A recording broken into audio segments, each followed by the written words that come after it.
Okay guys, what's going on? So the first thing we're going to talk about today to get you started is, first of all, congratulations on the purchase of your battery mod. As you guys know, I tear the old 3DR Solo batteries apart, I pull your electronics out, and I prepare them in this fashion so that you can plug any 4S 14.8 volt battery up to your drone, your 3DR Solo, as long as it has an XT60 connector and a 4S balance lead. And so today we're going to talk about how to get this connected, how to charge it, and how to go from there. So I've got a little race drone battery here. It's a 14.8 volt battery.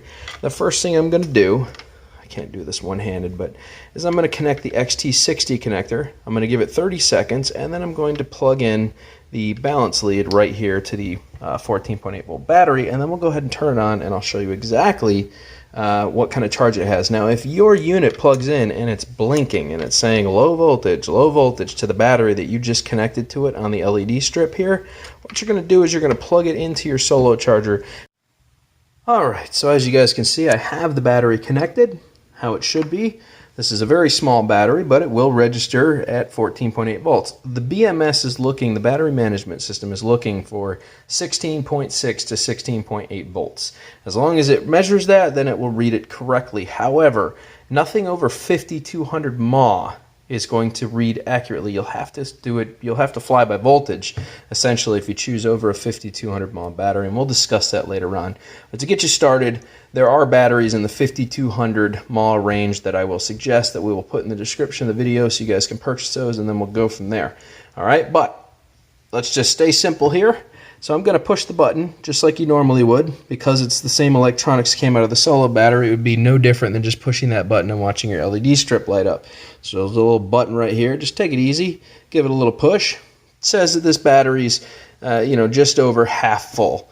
And it would be accurate. It's at 15.3 volts. So the way that you can tell that you're going to plug this in right, because you're going to use your standard Solo chargers, if you get real close, you can see that there is a groove right here.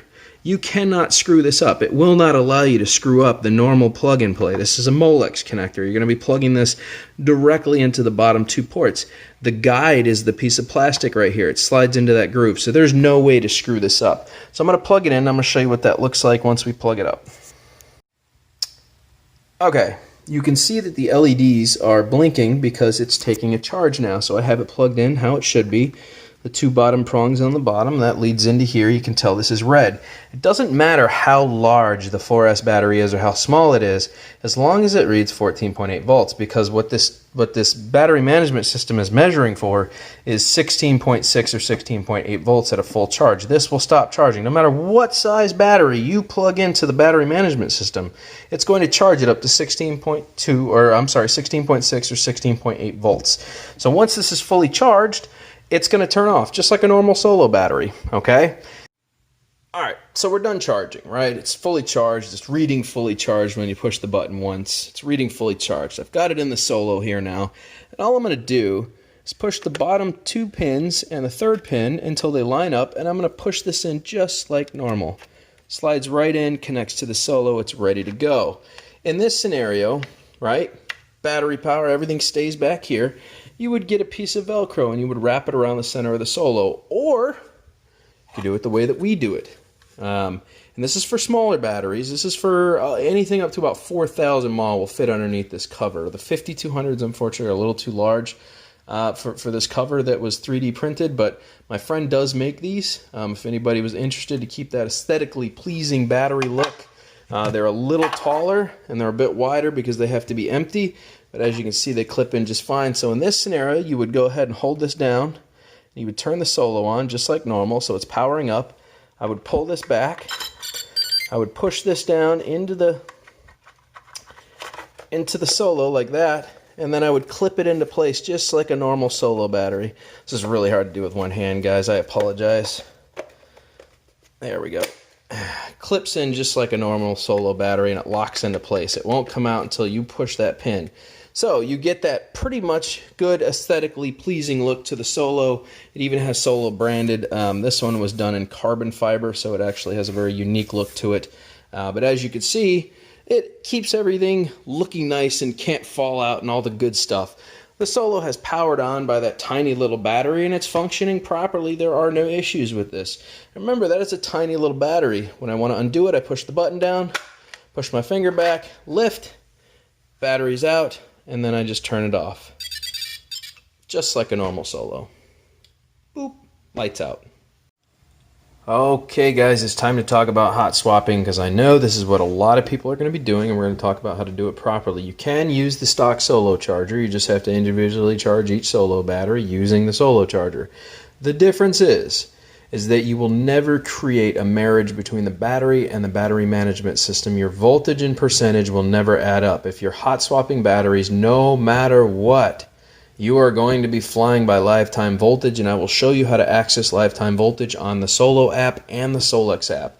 So let's talk about how to properly charge techniques. So if you're hot swapping batteries and you don't have a hobby grade charger, you would connect each individual battery to the BMS and you would charge it. Then unplug it, plug in another battery to the BMS, plug it into your charger, charge it, and then have multiple batteries. There's a few things you need to understand here. You will never create a marriage between this battery and this BMS. It is never going to understand because it doesn't have time to learn the battery, okay? Especially if you're using a battery over 5200 mAh, it will never be accurate. Milliamp hours, guys. If I keep saying mAh, it's milliamp hours, okay? I just say mAh to shorten it for you guys, okay? So if you're using a battery that's over 5200 mAh, no matter what, your voltage will never, ever, ever be accurate to your percentage. Okay, it just will not. If you're hot swapping batteries, the same thing applies. Your voltage will not be accurate with your percentage. Your percentage will always be wrong. No matter what, you'll be flying by voltage. You have to land your Solo in front of yourself before 14.2 volts. The lowest I would take it is 14 volts. The battery will recover, but the lowest I would fly down to is 14.2 volts. That's pretty low. Okay, that's almost 15 to 18 minutes of flight time on a standard 5200 mAh battery. You go any below that, you're asking for problems. So, like I said, I'm assuming that you guys have a hobby grade charger if you're hot swapping. If not, you can use the standard Solo charger. You're just going to be plugging and unplugging a lot more times than is necessary, okay, to the battery mod. It's not that it can't do it, it'll just wear out the connectors a lot faster than if you just left one battery connected and you let the battery management system learn the battery, okay? Because after a number of flights, these two will start communicating properly, especially if you're flying your battery down low enough to hit zero. If you're flying your percentage past zero, I would say the first time you fly, your original time that you fly, if you're leaving one battery connected, you want to fly it down to at least 14 volts. You want it to be as low as possible. You could even take the percentage to zero, but remember, no matter what, you want to fly your battery down to 14 volts. Try to do that for the first time you fly. Keep it really low to the ground and try to fly to 14 volts every charge after that. So for the next 5 flights, let's say, bring it all the way down to 14 volts, okay? Every time you do that, it will learn the percentage value faster. It will start creating a bond between battery and BMS, and they will start communicating, and then you'll notice that your percentage will start to line up accurately with your voltage. Okay? But for the rest of you guys, flying by hot swapping packs, basically, when you're out in the field, you would just unplug one battery and plug it in. If for any reason at all, this does not show full when you plug a new battery in, okay? If I plug in, as you can see, it's reading full because this is a fully charged. Even though it's a small one, it's a fully charged. It's reading 16.6 volts or better. If for any reason you push the button and this blinks, this will need to be plugged in with the battery to your standard Solo charger. The Solo charger will reset the BMS and say, okay, we're going to reset it because it was a little off. And then it'll read fully charged again. Okay, so like I said, if you're hot swapping in the field and the next battery you plug in makes this blink 1, 1, 1, and it's just blinking low voltage, okay, you can try some of your other batteries, or you can unplug and plug in a few times. Sometimes it'll reset. If it doesn't reset while you're out in the field, you're going to have to plug it in with a battery to your Solo charger. Once the Solo charger recognizes that the BMS is calculating 16.6 or 16.8 volts, it will reset this to full battery. As long as the battery that's in it is full, you're good to go. Now, I unplugged that battery, which you guys saw was at half, and I immediately plugged this one, and this one reset properly without having to plug it in. Sometimes you'll just have to do it. For whatever reason, the battery management system doesn't like the battery that you connected to it, or it just takes a little longer to reset, whatever. It's happened a couple times to me. It rarely happens, but sometimes it will. Just be aware of that. If this starts blinking and you plugged in a fresh pack to it and it didn't reset, you can try to unplug a few more times, plug in, try another battery if you want. Sometimes it'll just reset automatically. For whatever reason, the BMS just gets silly. But a quick way to solve that, like I said, is just to plug it into your Solo charger, and that solves the problem. So remember, if you're taking anything away from this, okay, if you're hot swapping batteries, you are no matter what flying by voltage. And I'm going to show you how to do that on the app. Where to click on the Solex app and the Solo app so you can see live time voltage readout. Then we're going to talk about fail-safes, because there's a fail-safe you guys have to be aware of, especially if you're hot swapping packs. It is going to prematurely activate a fail-safe on you because the percentage does not add up to the voltage. It's going to think the battery's lower than it really is, and it'll go into return to home functionality. It's like, oh my gosh, I'm at 0, even though you're still at 15.5 volts and you have tons of battery life left, because the percentage doesn't add up to the voltage accurately, right? The problem is, if you're hot swapping packs, right, it'll never add up accurately, so it'll prematurely want to throw fail-safe warnings at you, okay? So we'll show all of that here coming up.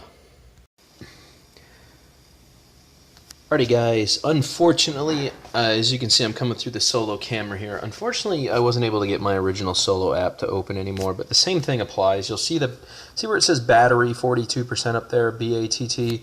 If you're flying the standard Solo app, it's the same thing. You see the little battery percentage meter up there. All you do is click on it with your finger, and you will see that it pulls up volts.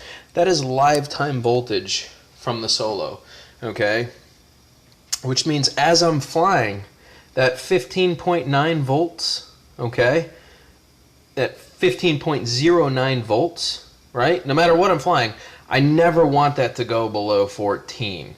So you don't want to hit 13.9 Waiting for volts. GPS. At 14 volts, you need to be landed and on the ground in front of you, okay? So I would preferably say by 14.2 volts, you want to be landed in front of you, okay? Everything up until that point, you're good, but the percentage will not add up to the voltage if you're hot swapping batteries. And when you first get your battery mod, it takes a little time to get the battery to marriage a bonding process without damaging the battery by running it really, really low, like everybody else would suggest. Basically, you just want to fly it like normal. If your fail-safe engages, right, because the percentage is not accurate to the voltage, and you're flying around and it's like low battery warning, and you look down and you're not even close to 14 volts, if it goes into a fail-safe and goes, okay, coming home, returning to home, just hit the fly button and you can take control of the Solo again. You can still access return to home functionality Waiting for GPS. any point in time by pushing the little home button on your Solo screen. Okay, you can just push that and it'll start coming home like normal. Alright? The failsafe really means nothing at that point. You can just bypass the failsafe by hitting the fly button. Okay? So I hope that helps you guys understand. I'm going to go ahead and turn this off here. And that's pretty much all you really need to know. Everything that I've discussed here will be in the description of this video. So if I've talked about it and you want to buy it, I can tell you where, how to get it. You know what I'm saying? If you have any further questions, my email address will also be in there, guys. Once again, thank you for your purchase of the 3DR Solo battery mod. Your drone now has a future. You should feel proud of yourself. You can, as battery technology gets better, so will your drone. That's the unique thing about this. You're not stuck to proprietary anymore. So it's a lot more fun. All right, what's going on there, guys? So I've got the 5200 placed in here now. BMS is connected. It has had a full charge. I'm going to go ahead and crank on the Solo here. And this is going to be the first flight after my second charge now. This will be the second charge cycle. And this time we do have the gimbal and camera on there. And we're going to see what kind of flight time we get. All right, let's have a little bit of fun here. Waiting for Solo. Let's turn this on. Turn on the battery. Give it a second to communicate. Starting up as usual.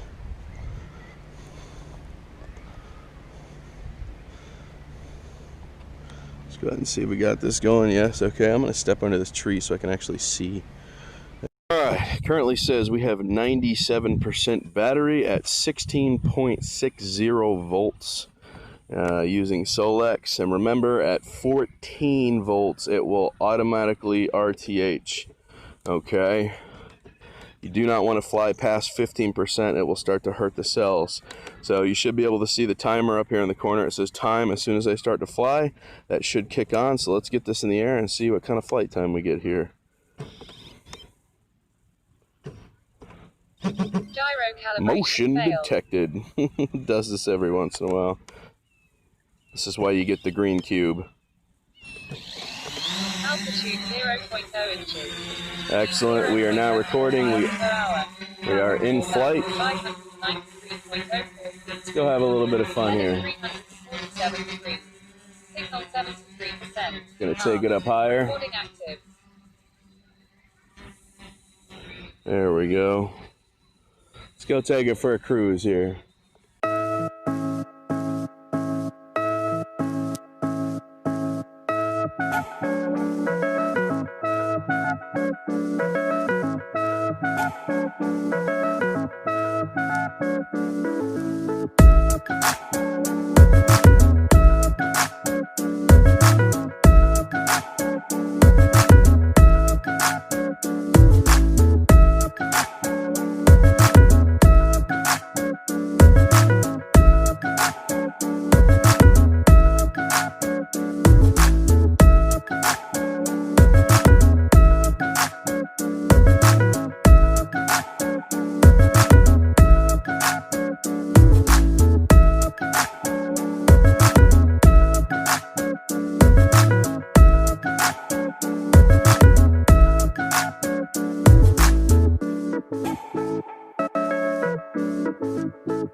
Waiting for GPS. Disarmed. Battery is too low for flight. Recording active. Ready for takeoff. Not recording. Need GPS lock. Vehicle must... Good afternoon. Please give your attention to my associate, Agent J. He's going to demonstrate an electro-biomechanical neural transmitting zero synapse repositioner. We call it the neuralizer. Keep it simple, Slick. Thanks a lot. Thank you, Agent K. Ladies and gentlemen, if you will, look right here.